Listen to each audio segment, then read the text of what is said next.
నమస్కారం. కృష్ణాష్టమి కాబట్టి ఇంట్లో కృష్ణుడి పూజ చేయాలని నేనే చేశాను. ఎందుకంటే నాకు కృష్ణుడు అంటే చాలా ఇష్టం. సో ఏదో నాకు వచ్చిన దాంట్లో చేశానన్నమాట.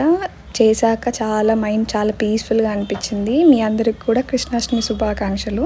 సో హాఫ్ సారీతో పూజ అయిపోయాక ఓకే చేద్దాం రాధ వీడియో గెటప్తో చేద్దామని అప్పటికప్పుడు అనుకొని చేశాను అనమాట. చూస్తే పాడైన లేదు.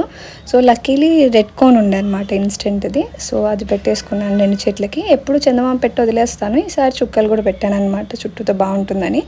నేను ఇన్స్టాలో ఒక హ్యాక్ చూసాను. ఏంటంటే మనం ఐబ్రోస్ మీద రాధ గెటప్కి ఫ్లేవర్స్లా పెట్టుకుంటాం కదా, అది టూత్ స్టిక్స్తో అన్నీ కంబైన్ చేసుకొని పెట్టేసుకోవడం వల్ల ఈజీగా అయిపోతుంది అనమాట. సో ఈజీగానే అయ్యింది, వర్కౌట్ అయిందనమాట. సో నేను వీడియో రికార్డ్ అవుతుంది అనుకున్నాను, కానీ నేను రికార్డ్ ఆన్ చేయలేదన్నమాట జ్యువెలరీ అంతా పెట్టుకోవడం వల్ల. సో మొత్తానికి ఇది ఫైనల్ లుక్.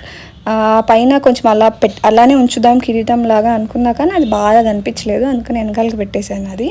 మొత్తానికి ఇది ఫైనల్ లుక్. ఎలా అనిపించిందో కామెంట్ సెక్షన్లో చెప్పండి. ఈ గెటప్తో చేసిన వీడియో కూడా మన ప్రొఫైల్లో ఉందన్నమాట, మన యూట్యూబ్ ఛానల్లో. మీరు వెళ్ళి చూసి అది కూడా నచ్చితే లైక్ చేసి షేర్ చేసి సబ్స్క్రైబ్ చేయండి. Thanks for watching. బాయ్.